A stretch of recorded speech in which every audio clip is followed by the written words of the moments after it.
Giving your audience what they want. You need to know what your audience wants and how they are likely to behave to drive the maximum amount of free traffic from Facebook. If you already have a Facebook profile and have been posting content for a while, then you can use Facebook Insights to see what has worked the best for you. If Facebook is new to you, then you can use other methods to see which type of posts get the most engagement in your niche. We will discuss this a little later. Knowing your audience is critical to success on Facebook.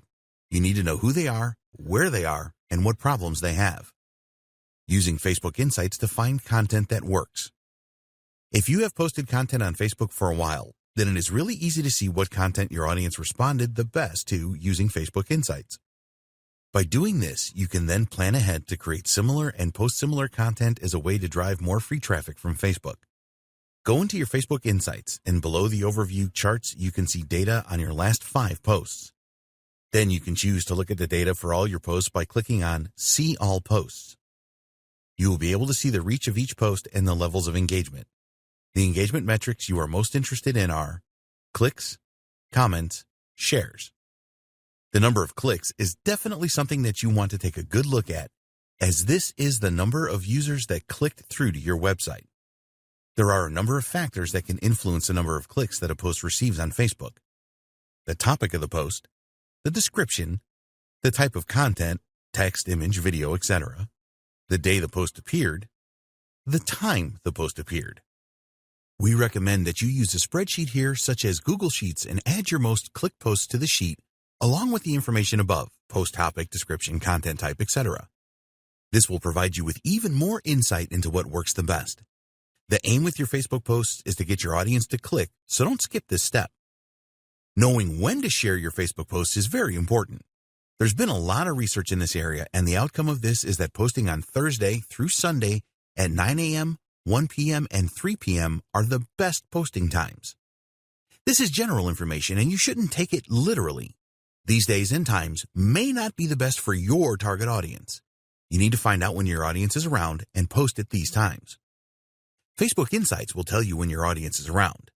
Under When Your Fans Are Online, you will be able to see the most active days and times for your audience. Pay careful attention to this so that you can schedule future posts to coincide with this information. Facebook has a schedule feature that is very easy to use, and you should use it once you know the best times for your audience.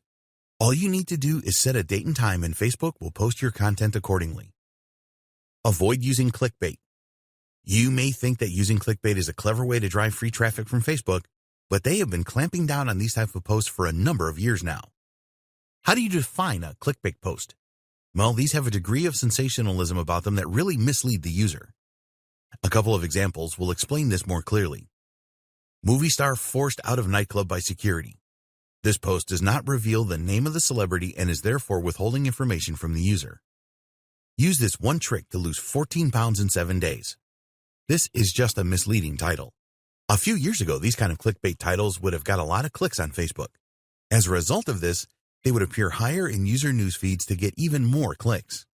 But Facebook started to notice that the quality of the content that users clicked through to was poor quality.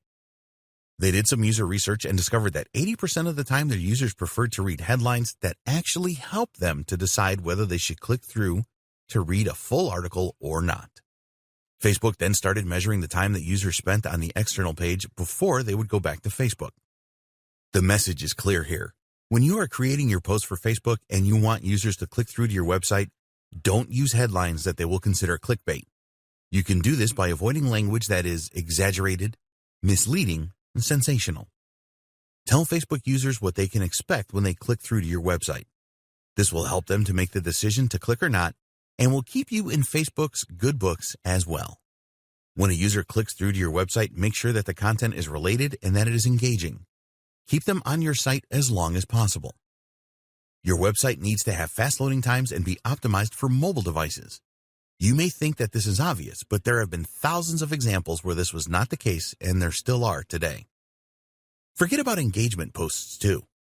Your aim with Facebook content should always be to gain as much engagement as you can, because this will ultimately lead to more free Facebook traffic. But you need to avoid tactics that try to increase engagement levels, as Facebook is totally against this. Facebook calls this engagement bait, And in 2017, they changed their algorithm to incorporate machine learning to restrict the use of these tactics. The algorithm change looked for posts that tried to persuade others to engage, such as asking them to comment, share, like, or tag, for example. The algorithm will restrict the reach of Facebook pages that continually use these tactics. So our advice is to avoid using these terms in your posts: comment, tag, vote, and like. It just makes a lot of sense to avoid doing things Facebook doesn't like in an attempt to get more clicks. Stop making image or video posts with links in descriptions. Facebook wants you to share links using their native link posting feature. They do not want you to add an image or a video and then place your link in the caption. You will clash with the Facebook algorithm if you do this, and you will find that your reach becomes restricted. Always use a link post. Facebook wants you to do this so that they can create a preview which includes the headline, an image, and a description. They believe that this enables their users to make a more qualified decision about clicking through. Using other Facebook channels to identify popular content. If you are new to Facebook, then this is a good way to find out what types of posts are popular. Even if you are an experienced user, you should be doing this as well. All you need to do here is use the search facility within Facebook by entering a related keyword to your niche and then finding Facebook groups where you believe your target audience would hang out. For example, you could search for "make money online" and you will see a list of groups returned. You could also use search terms like internet marketing and work from home. Once you have the search results, then click on groups in the menu bar. Now you need to join the groups that you think are right for your audience. Once accepted, you can take a look inside to see what topics people discuss regularly. Look for questions that group members ask and seek out posts that receive high levels of engagement. Make a list and use this for future post content ideas.